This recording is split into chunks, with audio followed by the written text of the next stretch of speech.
अच्छी खबर है, चंद्रयान से खुशखबरी आई है।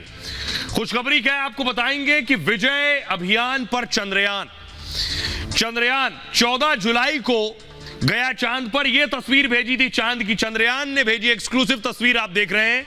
यह चांद की तस्वीर बहुत नजदीक से चंद्रयान ने जो चांद की तस्वीर कैमरे में कैद की है, यह पहली तस्वीर थी चांद की। अगली तस्वीर दिखाइए। और यह आप देख रहे हैं, यह चांद के चक्कर लगा रहा है चंद्रयान। कई कक्षा में चक्कर लगाता रहा, हर तस्वीर मैंने आपको दिखाई थी चक्कर लगाने की, लेकिन आज बड़ी कामयाबी जो मिली है वो आपको दिखाने जा रहा हूं। अगली तस्वीर ये देख रहे हैं, ये दोनों अलग हुए, वो तस्वीर है ये अलग होने की। फुल स्क्रीन लीजिए जरा इस तस्वीर को। अब आप समझिए, ये एनिमेशन से आप समझ रहे हैं, ये दोनों जो अलग हुए ये प्रोपल्जन था, प्रोपल्जन और लैंडर अलग हो गए। मैं आगे समझाऊंगा ये दोनों हैं क्या। ये जो आप देख रहे हैं ऐसे चांद पर उतरेगा, ये लैंडर है, ये ऐसे उतरेगा। अब तक ये देखिए कक्षा का चक्कर ये पूरा लगा रहा था, ये दोनों अलग हो गए। एक हिस्सा चक्कर लगाता रहेगा, अब दूसरा हिस्सा नीचे आकर चांद पर उतरेगा। तो बड़ी कामयाबी ये है कि भारत दुनिया का पहला देश बन गया है, चांद पर दक्षिणी ध्रुव पर उतरने वाला दुनिया का पहला देश होगा। यह बड़ी कामयाबी है। दुनिया का आज तक कोई देश चांद के दक्षिणी ध्रुव साउथ पोल की तरफ नहीं उतर पाया है। रिपोर्ट देखिए।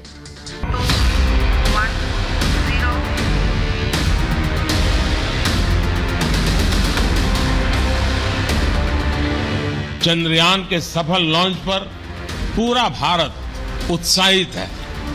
यह हमारे वैज्ञानिकों की बहुत बड़ी उपलब्धि है।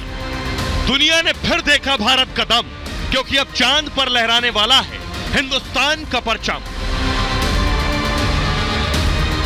भारत चांद के दक्षिणी ध्रुव पर पहुंचने वाला दुनिया का पहला देश बनने वाला है। इस मिशन की ये एक विशेषता है कि इसे न केवल हिंदुस्तान बड़ी उत्सुकता के साथ देख रहा है, बल्कि सारे दुनिया की निगाहें इसके ऊपर है। भारत की क्षमता, भारत की सामर्थ्य पहली बार मोदी जी के नेतृत्व में, ही कहूँगा, विश्व के सामने आई। तो ये सारी बातें कुल मिलाकर के भारत की साख को भी बढ़ा रही हैं। चंद्रयान के 40 दिन के सफर की कामयाबी अब ज्यादा दूर नहीं, इसकी उल्टी गिनती शुरू हो गई।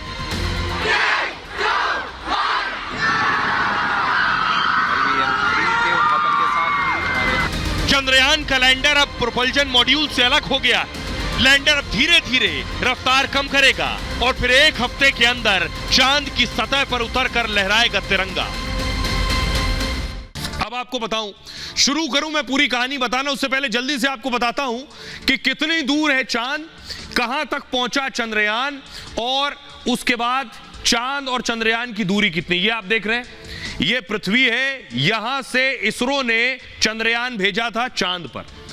3,84,000 किलोमीटर की दूरी है, 3,84,000 किलोमीटर दूर है चांद। अभी देखिए विक्रम लैंडर अभी कितनी दूर है चांद से, 150 किलोमीटर दूर है। 3,84,000 किलोमीटर का सफर तय किया, अब 150 किलोमीटर की दूरी बची है। ये जो लैंडर अभी अलग हुआ है प्रोपल्जन से, उससे ये दूरी है। अब मैं आपको दिखाने जा रहा हूं, बहुत सी तस्वीरें आपने चंद्रयान की देखी हैं, कुछ कंफ्यूजन भी होगा, लेकिन पहली तस्वीर मैं आपको दिखा रहा हूं। ये इसरो ने ट्वीट की है तस्वीर, ये वो तस्वीर है जब वो अलग हुआ। ये देख रहे हैं, ये प्रोपल्जन और उससे अलग हुआ है लैंडर। अगली तस्वीर दिखाइए जरा। आपने वैसे चांद पर जाते हुए ये चंद्रयान देखा होगा। बहुत से लोग कह रहे हैं ये उड़ा तो था सफेद रंग का चंद्रयान 3, लेकिन ऊपर सुनहरा दिख रहा है।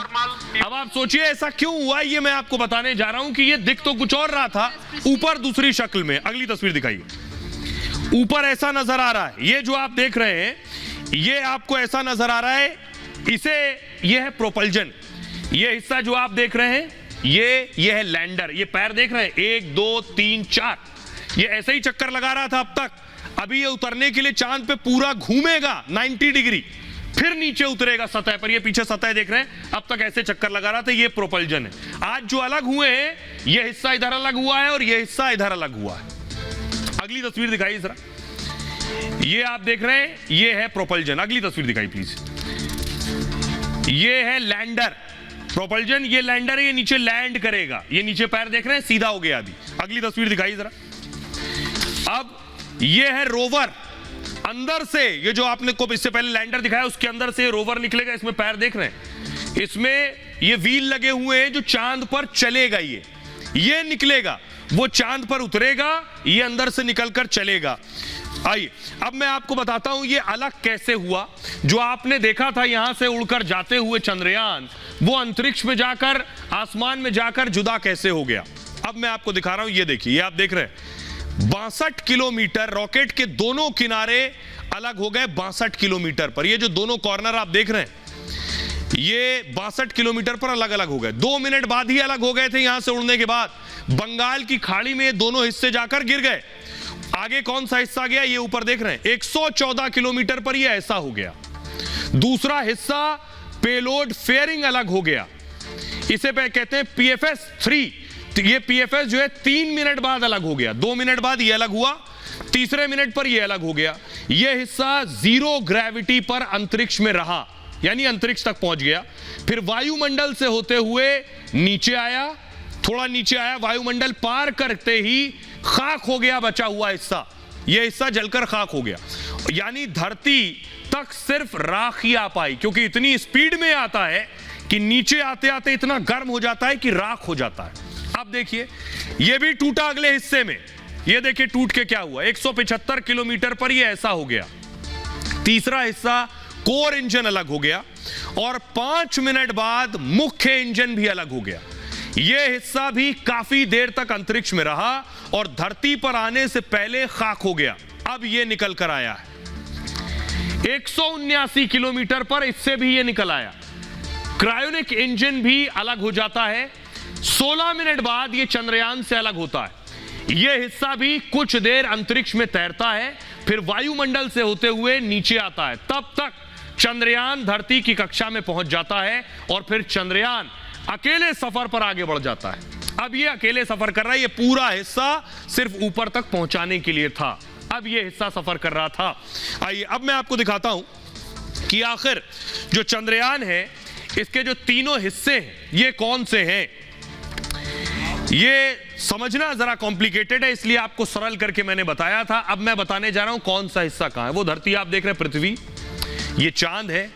अब मैं आपको बताता हूं, जो प्रोपल्जन आप बार बार सुन रहे हैं, आपके लिए थोड़ा कठिन होगा समझना, ये प्रोपल्जन क्या भला है। ये जो आप देख रहे हैं चांद के चक्कर लगाते हुए पीले रंग की वस्तु, इसी को कहते हैं प्रोपल्जन। ये चंद्रयान का सबसे बड़ा हिस्सा होता है। ये एक बॉक्स जैसी संरचना है जिसके एक ओर सोलर पैनल भी लगा हुआ है और ऊपर बड़ा सिलेंडर है। इसी सिलेंडर से अब तक लैंडर जुड़ा हुआ था। जो लैंडर मतलब जो लैंड करके चांद पर उतरेगा, यानी लैंडर और रोवर को अब तक इसी ने चलाया है। और फिर चांद के 1000 किलोमीटर के पास की कक्षा में छोड़ दिया इसने। प्रोपल्जन मॉड्यूल खुद चांद पर नहीं जाता, ही चांद की 100 किलोमीटर की कक्षा में यह स्थापित हो जाएगा, यानी यह चांद पर नहीं जाने वाला है, यह 100 किलोमीटर पर रुका रहेगा। 6 महीने तक इसी कक्षा में यह चक्कर लगाता रहेगा। अब देखिए इसके आगे क्या है, मूव कीजिए इसे आगे। चंद्रमा की कक्षा से धरती का अध्ययन करेगा ये। अब आ जाइए, यह है विक्रम, यही निकला है इसके अंदर से प्रोपल्जन से। विक्रम लैंडर चंद्रयान का दूसरा बड़ा हिस्सा है। इसका वजन 1726 किलो का है और यह 4 पैर वाला स्पेसक्राफ्ट है। देखिए चांद पर उतरेगा यही। इसमें 4 इंजन और कई उपकरण लगे हुए हैं। ऑन बोर्ड सॉफ्टवेयर की मदद से चलेगा। इसमें एडवांस मीटर और कैमरे भी लगे हुए हैं। चांद की सतह पर यही लैंड करेगा। लैंड करने के बाद यह रुक जाएगा, सतह पर तापमान का अध्ययन करता रहेगा, यहीं खड़ा रहेगा, हिलेगा नहीं। चांद में प्लाज्मा का भी अध्ययन ये कर लेगा। 14 दिन तक चांद पर अध्ययन करेगा ये। अब इसके अंदर से निकलेगा ये रोवर, जो आप देख रहे हैं व्हील वाला, ये निकलेगा। रोवर चंद्रयान का तीसरा हिस्सा है। 6 पहिए वाले डिजाइन, वजन 26 किलो है इसका। अभी ये विक्रम लैंडर के अंदर ही है, अभी ये निकला नहीं है। लैंडर के चांद पर उतरने के बाद ये बाहर निकलेगा। रोवर ही चांद की सतह पर ये घूमेगा, सतह पर रसायन खनिज का पता करेगा, यानी चांद पर पानी का पता लगाएगा, मिट्टी और चट्टान की भी खोज करेगा ये। अब मैं आपको बताऊं भारत पर जानकारी कैसे मिलेगी। जानकारी मिलने का तरीका वो रोवर देख रहे हैं जो चांद पर घूमेगा, व्हील वाला, ये सिग्नल भेजेगा इसको, ये जो लैंडर है जो चांद पर खड़ा है पहले से, यहां से सिग्नल आएगा प्रोपल्जन पर जो चांद के चक्कर लगा रहा है, और वो जो चक्कर लगाने वाला प्रोपल्जन है वो भेजेगा इसरो को। ये है वहां से जानकारी आने का तरीका। हमारे साथ साइंटिस्ट जुड़ रहे हैं, उनसे हम बात करते हैं। हमारे साथ सीनियर साइंटिस्ट सृजन पाल जी जुड़ रहे हैं। सृजन पाल जी, जरा बताइए, हमने दर्शकों को समझा दिया, आप सरल भाषा में बताइए, ये लैंडर जो है ये कैसे उतरेगा चांद पर? जो विक्रम लैंडर है और उसके अगेंस्ट प्रज्ञान रोवर है, ये भी चक्कर लगाएगा, चंद्रमा के 2 चक्कर लगाएगा। अभी जो हमारी हाइट है, यानी चंद्रमा से जो ऊंचाई है, वो लगभग 150 से 170 किलोमीटर के बीच की हम एक ऑर्बिट बनाए हुए हैं। ये ऑर्बिट हमें घटाना है। ये ऑर्बिट घटा करके पहले चक्कर में हम 100 किलोमीटर बाय 100 किलोमीटर के ऑर्बिट पे ले आएंगे। अब हम चंद्रमा के और नजदीक आ गए। इसके बाद दूसरे चक्कर में हम 100 किलोमीटर बाय 30 किलोमीटर के चक्कर पे आ जाएंगे, और जब हम 30 किलोमीटर दूर की ऊंचाई पर चंद्रमा से होंगे, उस समय जो टेरर शुरू होता है, 30 मिनट का टेरर चालू होगा, और ये जो 30 किलोमीटर की ऊंचाई है, इससे वो गिरना शुरू होगा चंद्रमा के दक्षिणी ध्रुव की तरफ। जब ये 30 किलोमीटर की ऊंचाई से गिरना शुरू होगा, इस समय की जो स्पीड होगी वो करीब 6000 किलोमीटर प्रति घंटे की होगी, और गिरते गिरते जब ये 30 किलोमीटर कवर करना शुरू करेगा, उन 15-20 मिनट के बीच में उसको स्पीड घटा करके लगभग 10 किलोमीटर प्रति घंटे की स्पीड पे लाना होगा। उसके कुछ देर पहले भी, लैंडिंग से भी कुछ देर पहले हॉवर करना होता है, उसको रुकना होगा। चंद्रमा से करीब 100 फीट की ऊंचाई पर रुक करके वो देखेगा चंद्रमा के सतह पर सब कुछ सही है, क्या यही सही है कि लैंडिंग की है, और फिर वो लैंड होना शुरू हो जाएगा। जैसे ही विक्रम लैंड होगा, उसके अंदर से प्रज्ञान रोवर कुछ देर में निकलेगा, थोड़ी धूल छटेगी और फिर प्रज्ञान रोवर निकलेगा। प्रज्ञान रोवर फिर चंद्रमा का एक दिन यानी कि 28 पृथ्वी के दिन तक ये रोवर काम करेगा, क्योंकि उसको सूरज की रोशनी से चलता है। चंद्रमा पे दिन 28 दिन का होता है, रात भी 28 दिन की होती है, और इस वजह से जो रोवर है वो करीब 1 लूनर डे तक काम करेगा। जी, सृजन पाल जी आपके पास आएंगे। दर्शकों को मैं सबसे पहले बताऊं ये कहां उतरने वाला है। जिस जगह उतरने वाला है वो तस्वीर दिखाइए जरा, मून साउथ पोल की। ये आप देख रहे हैं मून साउथ पोल की जो तस्वीर है, वो तस्वीर मैं आपको दिखा रहा हूं कि ये जो साउथ पोल है, इस साउथ पोल पे बहुत से गड्ढे, और ये जो गड्ढे हैं, ये गड्ढे ही सबसे बड़ी चुनौती है। दक्षिणी ध्रुव पर लैंडिंग क्यों खास है? यहां अब तक कोई दुनिया का दूसरा देश नहीं उतरा, इसलिए खास है। आपको बताऊं, चांद के दक्षिणी ध्रुव पर पहुंचना आसान नहीं है। इस साइट पर चांद की सबसे पुरानी और मोटी मोटी परतें हैं। चांद का हिस्सा पूरी तरह से गड्ढों से भरा है। चांद पर पाए जाने वाले इन गड्ढों को क्रेटर्स कहते हैं, और यह हिस्सा पृथ्वी के अंटार्कटिका की तरह ठंडा रहता है। अंटार्कटिका पृथ्वी का दक्षिणतम महाद्वीप है, जहां का 98% हिस्से में बर्फ पाई जाती है। अंटार्कटिका में 2 किलोमीटर मोटी परत बर्फ फैली हुई है। ऐसे ही चांद का दक्षिणी ध्रुव भी है, बेहद ठंडा रहता है। इस हिस्से में सूर्य की रोशनी भी नहीं पहुंचती है। यहां का तापमान -200 डिग्री के नीचे तक चला जाता है। अनुमान यह है कि यहां बर्फ के रूप में पानी मिल सकता है। पानी के साथ ही यहां खनिज के होने की भी संभावना है। इसरो के 2008 के मिशन के दौरान यहां पानी मिलने के संकेत मिले थे। नासा यह मानता है कि इस हिस्से में प्राकृतिक संसाधन मौजूद हैं।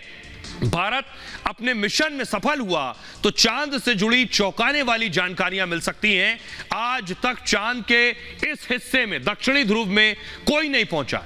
भारत इकलौता देश होगा जो इस हिस्से में पहुंचेगा, और यह नया इतिहास बनेगा। सृजन पाल जी हमारे साथ लगातार बने हुए जो साइंटिस्ट हैं, वो आपको बेहतर बताएंगे कि आखिर इस हिस्से का मतलब क्या है। सृजन पाल जी जरा बताइए कि दक्षिणी ध्रुव पर उतरना कितनी बड़ी चुनौती है और कैसे उतरेंगे?